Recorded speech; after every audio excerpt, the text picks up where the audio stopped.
मैंने हाथ में ये कलावा बांधा हुआ है और तुम कहोगे कि यार प्रकाश भाई ये टैटू वाले हाथ में ये कलावा अच्छा नहीं लगता है, इट्स नॉट एस्थेटिकली गुड। और मैं बोलूँगा एस्थेटिक तो इम्पोर्टेंट था ही नहीं, it keeps me connected to my roots which is सनातन।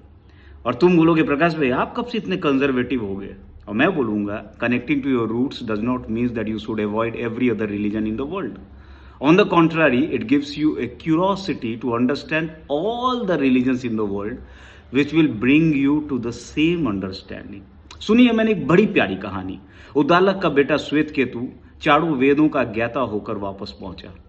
उद्दालक ने देखा कि उसके चाल में घमंड है, तो उसने पूछा उससे, क्या तुमने उसे जाना जिसे जानने के बाद कुछ भी जानना शेष नहीं रह जाता?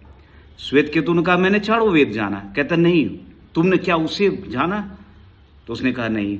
तो उद्दालक ने कहा, अपने गुरु के पास वापस जाओ। श्वेत केतु गुरु के पास पहुंचा तो गुरु ने कहा, मुझे तो सिर्फ वेद आते थे और जो मुझे आते थे मैंने तुम्हें सिखा दिया, उसके अलावा मुझे कुछ नहीं आता।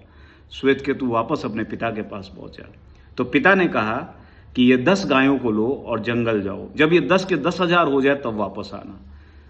श्वेत केतु जंगल चला गया। पहले तो वो गायों को गिनता भी था, धीरे धीरे गिनना भी भूल गया, वो सारे वेद भूल गया, उपनिषद भूल गया, खुद को भी भूल गया।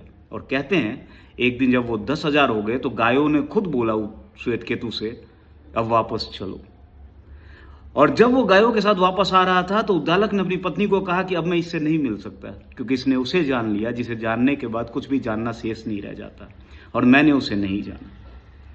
फर्क नहीं पड़ता है कि तुमने कलावा बांधा है, कि तुमने टोपी बांधा है, कि तुमने पगड़ी बांधा है। जिस दिन तुम समझ जाओगे कि सबका एसेंस एक ही है, तब तुम्हें किसी चीज से प्रॉब्लम नहीं होगी। तब तुम हर चीज को जानने के लिए उत्सुक रहोगे, क्योंकि हर रास्ते उसी की तरफ जाते हैं। और अगर सही में इन्हें मैं कबीर के शब्दों में कहूं तो कबीरा एक कुआं है, पानी भरत अनेक, भांडे में ही भेद है, पानी सब में एक। समझ जाओगे तो तुम्हारा दिल भी बड़ा हो जाएगा। Thank you.